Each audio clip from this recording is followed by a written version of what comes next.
Hello my friends, welcome back to my channel, Diamonds and Washi. My name is Katie, and if you are new here, hello, welcome. I hope you'll consider subscribing for lots more diamond painting content. And if you are back, welcome back. Today I am here to answer what is likely the most frequently asked question on my channel, which is, do you have any tips for diamond painting more quickly? And/or how do you diamond paint so quickly? So I suppose I do have a bit of a reputation at this point for being a pretty speedy diamond painter, and that comes from a lot of different places. And I've been thinking for a while about how can I compile this into a list of just tips that will be really helpful for you guys, and see if maybe that helps you diamond paint more quickly if that's what your goal is. I do want to make sure that I say that I don't think that the goal of diamond painting should be to complete your diamond paintings as quickly as possible. I think that the goal should rather be just to relax and enjoy the craft. So please don't feel obligated to be a speedy diamond painter. As long as you're enjoying the craft, that's all that matters. This is just for those of you that have been wondering if I have any tips or tricks to share, and I'm gonna see what I can do. So I've broken this down into a list of 8 different specific tips for diamond painting more quickly, and I'm excited to go ahead and dive into those with you. So first tip that I have is, this really has to do with laying the foundation, and that is to start with a good quality kit with quality materials. Working with higher quality materials means that you are wasting less time with fighting with your kit to actually do your diamond painting. This includes everything from working with a nice quality glue or adhesive on the canvas that is going to hold the diamonds well, and that you're not worried about diamonds falling off or whatnot. It also includes things like clarity of the symbols, ease of being able to read and find the symbols that you're looking for. It includes things like the canvas material, laying flat well, and just holding the diamonds well. And it also includes things like nice quality drills that come, or diamonds that come with the kit, because having consistently sized diamonds and ones that don't have tabs or trash sticking off the side, or even having to worry about running out of diamonds, those are all things that can definitely impact your diamond painting speed. So really starting out with a high quality kit really sets you up for success. Other things that can set you up for success, let's talk about in tip number 2 for speedy diamond painting, which is working with some more comfortable accessories. I'm going to go ahead and recommend that if you're looking to diamond paint more quickly, you make some accessories upgrades. I have some over here that I'll share. For example, you do get a basic pen that comes with your kit, which works just fine, but I find for longer diamond painting sessions, or just if I'm going to be doing this craft a little bit more often, that is well worth investing in a hand-turned diamond painting pen like these. This one's from Black Wolf Woodworks and the other's from Butterfly Effect Wares, respectively. And they're more comfortable to hold. It's more ergonomic, and just having the physical comfort aspect of it can really make a big difference with your pens. I recommend upgrading from the basic pink wax that comes with your kits. I like to use things like Patty Wax, which is over here, and Not Your Mama's Mud, which is over here. There's lots of products out there you can try. But I do like to upgrade from the basic wax that comes with a kit. I use those in my single placer, and then I like to use a putty in my multi-placer. We'll talk more about multi-placing shortly. This is from Randa's Crafty Corner. This one's from Sensible by Designs. Using products like this that I don't have to change out those products in my placers very often also saves time and just makes diamond painting more enjoyable and also more efficient. I'm also going to highly recommend upgrading your tray from the basic little one that comes in your kit. So this 3D printed tray is from Munimade, and this 3D printed tray is from Cat Proof Designs. I've had fantastic experiences with both of them. I like that they're both larger. It makes things like multi-placing easier, which again, we're going to talk about that really soon. And it's, they're high quality trays, and so pouring the drills in and out and lining them up is very easy. Again, these little things that really do save time and add up. And I definitely have to highly recommend some tool upgrades if you're wanting to look at speeding up your diamond painting process. Another upgrade I would highly recommend is investing in some drill storage containers or solutions. For me personally, I like to work out of these actual structured plastic storage containers. These are the Elizabeth Ward brand, which you can get on Amazon, or there are off brands at Joann's or AliExpress. But this is definitely my preferred method. I find these to be less difficult to work with, less clumsy to work with than baggies. And having everything laid out in a tray in front of me like this is certainly a time saver. So this is another one of those accessories upgrades that I think can really speed up your diamond painting. My third tip for speedy diamond painting is a little bit of a spinoff of step number 2. This has to do with setting up a comfortable space for you physically and mentally. For me, that means diamond painting on a flat surface like my kitchen table. For a lot of people, they enjoy and prefer working on an angled surface. You can get these little angled desktop tables or easels that will can be more ergonomically comfortable for your back, shoulders, neck, hands, those sorts of things. It's going to be up to you to figure out what your body needs to be most comfortable. Some people also enjoy having a comfortable chair to diamond paint in. It's all about listening to your body, because if you are feeling discomfort while you're diamond painting physically, that's certainly going to slow you down, and also you don't want to injure yourself. Along with setting up a space that is comfortable physically, I also like to set up a space that's comfortable mentally.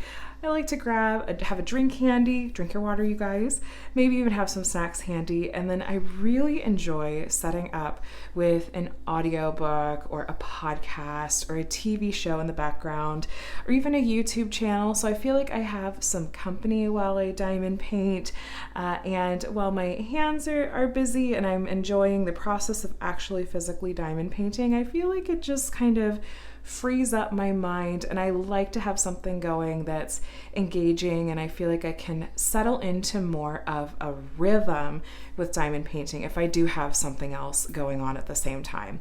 But a lot about this step, like I said, is truly going to be subjective. You just got to figure out what works, and once you're feeling just really relaxed and comfortable both physically and mentally, I feel like that really can help with some speedier diamond painting, even though it sounds like it might be the opposite. Step number 4 for speedier diamond painting. Now we're going to get into some steps and tips here that I think are subjective, but this is purely just from my personal experience, things that I have found to save time, help me diamond paint more efficiently, and just they work for my brain, as I put it. So step number 4, I'm going to suggest sectioning off your canvas. No matter what size canvas you're working on, whether it's a smaller one like this or a larger one, I think that sectioning it off can really help with a sense of feeling accomplishment, feeling progress, and also kind of sections it down, for lack of a better term, into a manageable amount, and it doesn't feel overwhelming. It also helps with goal setting. You know, if I sit down to diamond paint, I kind of just know, okay, I'm going to sit down and I'm going to do this section this evening or something like that. And it gives natural stopping points. It's a good chance to, after I finish the section, okay, I want to stretch, get some water, maybe go get some sunlight. But what I mean when I say sectioning off a canvas is you can do it either with, there's release paper, there's some sectioning, like clear plastic covers that I've seen get popular lately. I actually tend to just fall back on using washi tape, and washi tape is low tack, but a quality washi tape like this is from Simply Gilded tends to stick decently well on the plastic cover. So I'll just pick, you know, a section. Sometimes I will use a measuring tape and be that precise with it, but I'll just section it off here. And then what I do is I take you can use scissors or a little like ceramic pen, or you can just fold back the plastic cover, and then this will be the section that I work on next. And like I said, that just really helps it feel manageable. I feel a sense of accomplishment when I'm finished, and there's just something that really does work for my brain about, okay, I'm just working in this area, not wondering, okay, how far should I pull back the plastic and work to place the color that's in my particular tray. But again, this is going to be up to you. This is just one of the things that I've found to help speed up my diamond painting. All right, so steps or tips numbers 5 and 6 that we're about to talk about, I'm going to argue are possibly the most important tips that I will give you in this video, and I think will truly make a difference as far as speeding up your diamond painting. So step number 5 has to do with actually picking out the symbols that you're going to be working with. So as we look at our first section here, I am going to look at this section. I'm going to just sort of let my eye wander and go, okay, what symbol catches my eye, very first, because that is then going to be the very easiest symbol for me to place once I actually pour and start placing my diamonds. So if I'm looking at this section, there are a few different ones that might stand out to me that I might choose. For example, this moon symbol right here does stand out to me pretty well. Over here in this corner, the letter R with that bright red color stands out to me really well. For some of you, it might be like this triangle symbol. It's entirely subjective. Look at the canvas, look at the section and go, okay, in this section, I opened it up. The very first symbol that jumps out to you and catches your eye, that's what you should start with. And part 2 of this particular step or tip is I'm going to tell you not to look at the legend. I think that this can save you a ton of time, and I genuinely cannot remember the last time I worked on a kit that I looked at the legend that's printed on the canvas. I'm talking about the legend that's printed on either side of the canvas. This is especially important if you're working on a larger canvas. I think that having to travel and look at the legend every single time can truly waste a lot of time. So what I do is I have my storage over here, which I showed you earlier, that I have the stickers on here that have the different symbols that are on the canvas. This saves so much time because now all I have to do is I go, okay, if this crescent moon symbol is what first jumped out to me, then I just look in here, I find the one that has the crescent moon symbol, which is right here, and I pull it, I pour it into my tray, and then I can place on those. And truly, I think that that will save you a ton of time. Not having to refer to the legend on the canvas each time, just look at the symbol on your canvas and then find that symbol and then look at where you've stored your diamonds, whether that's these structured plastic containers or baggies. I really truly think that that will save you a ton of time. Step 6 or tip 6 is arguably going to be the most important tip that I can possibly give to you. And this has to do with multiplacing and or using a multiplacer. This is also kind of the culmination of the different steps that we've talked about up till this point, because honestly, tips 1 through 5 have had everything to do with how you are sort of laying the foundation. It hasn't had to do with actually putting any diamonds on the canvas and showing how we can save time with that process, but that's what we're going to talk about right now. So step 6, tip 6 has everything to do with multiplacing and a couple of different key ways that you can use your multiplacer. So I've gone ahead and I have loaded up my upgraded tray with the color of the symbol that we were just talking about, the one that caught my eye first. I'm going to open up my section, and I've got this nice easy section to work with because I've sectioned it off. It's going to be really manageable and easy to work with. And I have my upgraded pen ready to go with wax and putty respectively. That's just going to make this process go really easily. So first there is the actual act of multiplacing and the way that that can save time. So I have a couple of dedicated videos for tips for multiplacing if you're a perfectionist like me that I will have linked in the description box below. I'm going to do a really abbreviated demo here for how I multiplace. So first, I'm going to look at where's the first kind of set of these symbols in a row, and I tend to work left to right, and because it just is easier to line up. And I also like to place my diamonds vertically when I'm multiplacing if possible, because it just visually, it's easier to see those symbols and line them up that way. So the first, we're gonna ignore these ones that are single just for the moment. And we're gonna look at this first in a row. There's 5 in a row in total. Now I have I think it's an 11 place, it's a 10 placer here. And you do not have to always pick up the number of diamonds that it says on your multiplacer. You can pick up fewer than that. Let's talk about that in the context of multiplacing first. So what I'm going to do is I know I need to pick up 5 diamonds, so I'm actually going to count over from the right, 1, 2, 3, 4, 5. I'm going to plant the left side of my placer on the leftmost diamond I want to pick up. I'm going to roll it to the right, and then here I've picked them up. And I also picked them up at a little bit of an angle. Again, I'm going to point you back to that multiplacing video for perfectionists that I did. That's going to have me go into a lot more detail with this. But I have these 5 diamonds lined up. And like I said, I'm placing top to bottom. I'm going to plant at the topmost here and center it on that symbol. And then I'm going to kind of picture reaching down and centering that last one over the bottom symbol. And now I've placed those 5 in a row. The next set over, we've just got 6 in a row, so we're gonna grab those. You didn't get to see me do that. Okay, so I have the 6 here. Again, I counted 1, 2, 3, 4, 5, 6. Planted on the left, kind of rolled down and stretched over. Same thing, we're gonna plant it up at the top here. Imagine stretching down to that bottom symbol and then we're good. And you can use your single placer to adjust a little bit if you want. So that's step one. Is honestly, I think that multi-placing is the biggest game changer for speedy diamond painting. And there's also another way you can use your multi-placer that I don't see a ton of people do, and I often get asked about it, and so I want to demo it here. So did you know that you can actually single place with your multi-placer and with not just one diamond at a time? This is another way that I have found that I have saved a ton of time and that it at least adds up over time. So what I'm going to do is I'm going to pick up multiple diamonds with my multi-placer, but I'm going to go in with the goal of single placing. I'm going to single place these 3 symbols right here. And so what I'm going to do is I'm going to look at this, and just by nature of how I shook out this tray, there's a few, sets of drills that are lined up real close together. There's also some drills that are spaced out a little bit more. So what I'm actually going to do is I am going to go right here, and I'm not going to push these 3 diamonds together. I'm just going to let them stay spaced apart. And here I now have 3 spaced out diamonds on my multi-placer.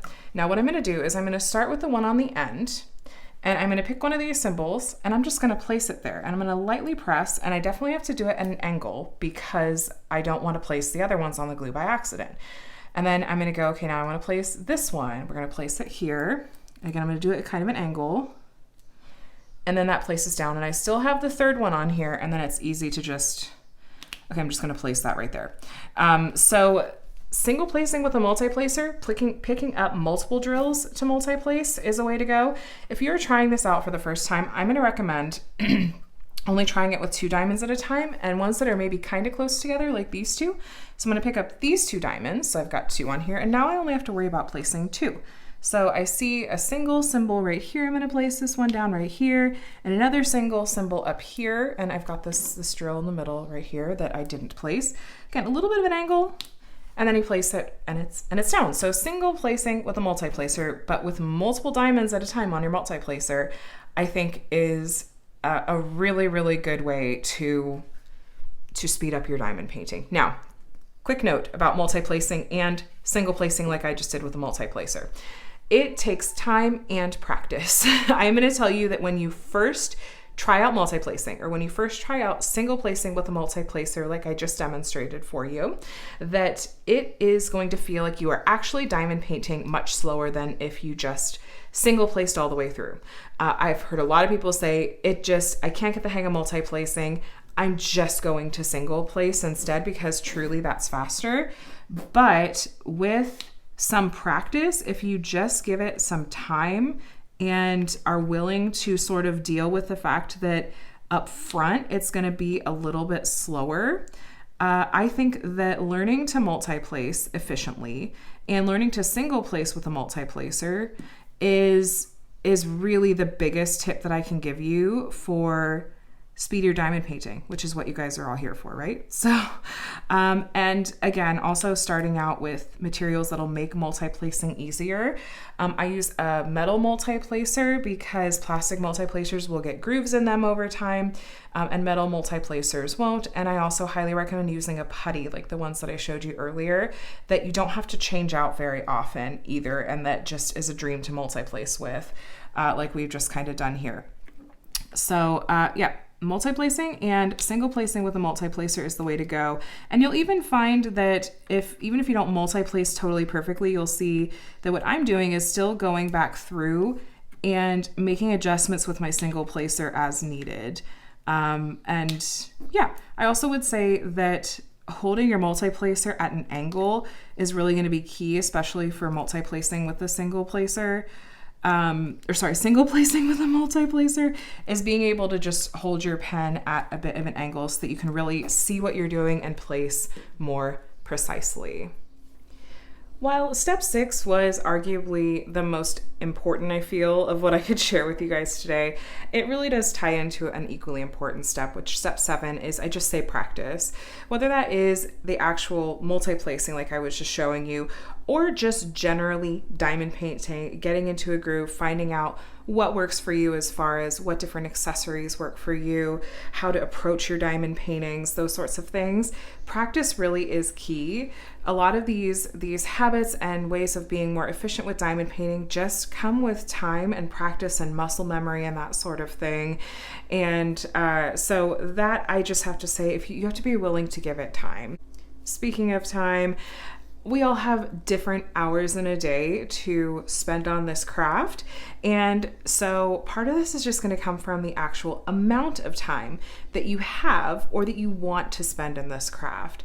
If you're just kind of dipping your toes into it every once in a while, it's going to be a little trickier to get into these speedier diamond painting habits.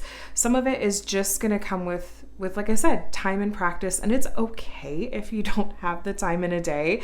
But just letting you know that that's what I found to be the case is some of it just comes with time and the actual hours in a day that you have and how you choose to spend them. Our last step number 8, really ties into a lot of what we talked about at the beginning, which has to do with your physical and mental wellness.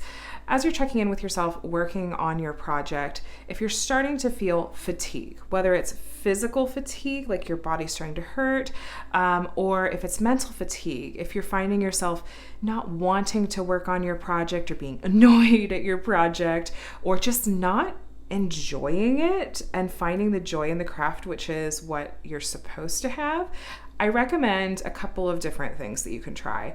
First is just to take a break. Step away from your project, go do something else, pick up another hobby for a bit that you know brings you joy, and then try coming back to it.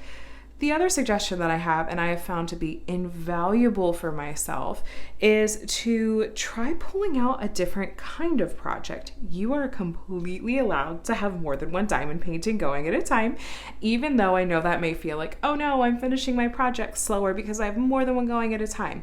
Trust me, I like to be hyper-focused and have one project going and work on it till it's done, but it has made a huge difference for me to have more than one project going sometimes. Particularly, I found that if I'm working on a really large project, and if it has square diamonds, which are a little more time consuming to place than round diamonds, which we didn't really talk about that, but that's all right. Or depending on the subject matter. For me, I struggle to work on landscapes, for example. And so I either won't work on them at all, or if I have a reason that I want to work on one, I have another project ready on standby that I can go back and forth between them. And I have found that to just breathe life into my crafting joy, and I highly recommend that. And especially if you're working on a really large project, it can be really nice to have kind of the polar opposite project that you can flip to instead. If I have a really large square drill canvas with lots of confetti and I know it's going to be a longer term project, then I might pull out a smaller, we often refer to them in the diamond painting world as snack size kit. There's some really cute sets, like Paint Gem has some really cute mini sets. Even this particular canvas is a nice smaller size. Being able to go back and forth between those kinds of projects and engage different parts of your brain and give it a break from one thing so that you can work on another, feel a sense of accomplishment by completing a smaller project. Those are the kinds of things that can really, really re-energize you mentally. And I would argue that the mental aspect of crafting is every bit as important as the physical one. So stay really in tune with yourself on those kinds of things. And if you find yourself of wanting to avoid working on your project, I had a project recently that I found myself wanting to clean my house instead of working on a craft that's supposed to bring me joy. That was the big red flag for me to go, okay, I think I need to add another kind of project in the mix that is just very different subject matter, very different style and setup of diamond painting. And that absolutely worked to sort of rekindle my crafting joy. So I actually want to go ahead and add on and kind of an honorable mention, a bonus step or tip for speedy diamond painting. And that is just that relax. It doesn't have to be a fast craft. You are more than allowed to just work at a very relaxed and slower pace.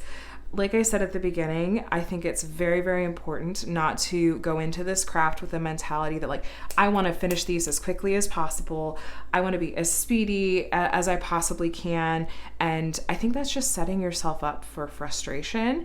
And it doesn't have to be the goal. We all can have different goals that we bring into this craft. Some of us really do crave the satisfaction of a finished kit, but at the same time, don't feel obligated. This is so important. Don't feel obligated to finish kits quickly just because you see other people doing it, and don't try to compare yourself to what other people are doing. Truly, you never know what someone else's circumstances are. You don't know how many hours a day they're spending on a particular craft. You don't know necessarily what their life circumstances are. A lot of us struggle with our mental health in some capacity and are drawn to this craft for that reason as well. There's so many factors, and someone else's diamond painting experience and approach and strategy or whatnot can look completely opposite from yours, and that's valid. Whatever works for you is valid and is totally fine. So while this video was all about giving you tips if you want to be a speedier diamond painter, and what just I personally have found works for me, you may disagree and feel like these tips are totally not it for you. That's completely fine. Even though that's what I've been sharing in this video, I do really want to emphasize that that is not a must. It's just not. For me, it should be about what's bringing you joy, what's relaxing, what are you loving about the craft. So I want to make sure that I mention that, because I don't want you guys to feel like I'm telling you you have to be speedier, you have to be faster, because that's definitely not how I feel and not how I want you to feel either. All right, my friends, that wraps up this video on 8 steps to being a speedier diamond painter. I hope that you found this helpful. Let me know in the comment section below. Are these kinds of tips and tricks things that you haven't heard of or tried before? And if you do try them, did it help at all? I'd love to hear from you on that. Along with that, if you have any suggestions for things that you personally have found to work for you in some more efficient or speedy diamond painting, feel free to share those in the comments. Maybe someone will see something that they find to be helpful and makes a difference for them. Again, this was all just what works for me. I've been diamond painting for over 3 years at this point, and so I've completed about 125 diamond paintings. I think this will be number 126. And so these are just some things that I've picked up along the way and found to make a difference for me, but feel free to take it or leave it, you guys. Anyway, I'd love if you wanted to subscribe. I have tons of how-tos and tutorials here on my channel. I'll link to a playlist that I have of those different videos.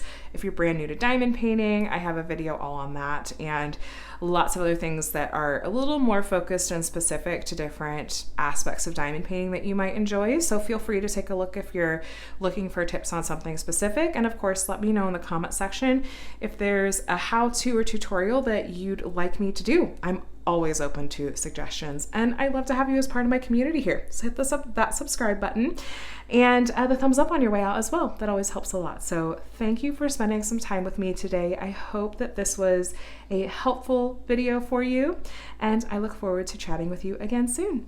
Talk to you in the next one. Bye.